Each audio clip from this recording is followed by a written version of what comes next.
Հայ-գերմանական միջբուհական գործակցություն։ Գերմանական բուհերի ղեկավարները պոլիտեխնիկում են ծանոթանալու կիրառական գիտությունների ոլորտում հայ գիտնականների ձեռքբերումներին եւ հետազոտական աշխատանքներին։ Հիմնական առաքելությունը բացահայտելու հայաստանյան բուհերի հետ կիրառական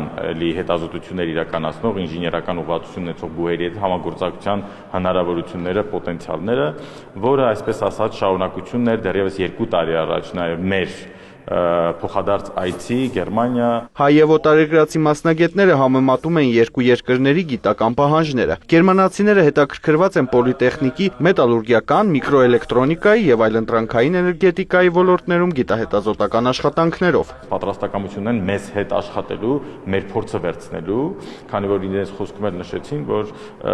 մետալուրգիան մի փոքր հետ է մնացել Գերմանիայում կապված դեինդուստրիալիզացման պետության քաղաքականության հետ, բայց իրենք կարևորում են նաև, այսպես ասած, կայուն եւ այսպես վերականգնվող մետալուրգիայի կիրառումը, որ իրենք շատ հետաքրքրված են լաբորատորիա ունենալու, իսկ մենք արդեն 2 տասնամյակ ունենք այդ լավ համագործակցությունը ինդուստրիայի ներկայացուցիչների հետ։ Ja, vielen Dank erstmal für die Einladung, dass wir hier sind. Մեր համալսարաններն ընդհանրություններ ունեն։ Դրանք հետազոտություններն ու գիտական ձեռքբերումներն են, մասնավորապես միկրոէլեկտրոնիկայի, քաղաքաշինության ոլորտներում։ Վստահ եմ, հայ մասնագետների հետ փորձի փոխանակումը կնպաստի մեր երկրներում գիտության արդյունավետ զարգացմանը։ Ակադեմիական գործակցությունը հնարավորություններ կստեղծի նաև ուսանողների համար։ Կիրականացվեն փոխանակման ծրագրեր, փոխայցեր։ Քննարկվում է նաև գերմանական կրթական ծրագրերի տեղայնացման հարցը։ Zunächst mal die Polytechnische Universität. Պոլիտեխնիկը իսկապես որակյալ եւ լավ հնարավորություններ ունեցող բուհ է։ Հեռանկարում փոխանակման ծրագրերն ու համատեղ գիտահետազոտական աշխատանքներն են։ Միմյանցից սովորելու շատ բան ունենք։ Ուրախ եմ, որ անձամբ ծանոթացա բուհի կարողություններին։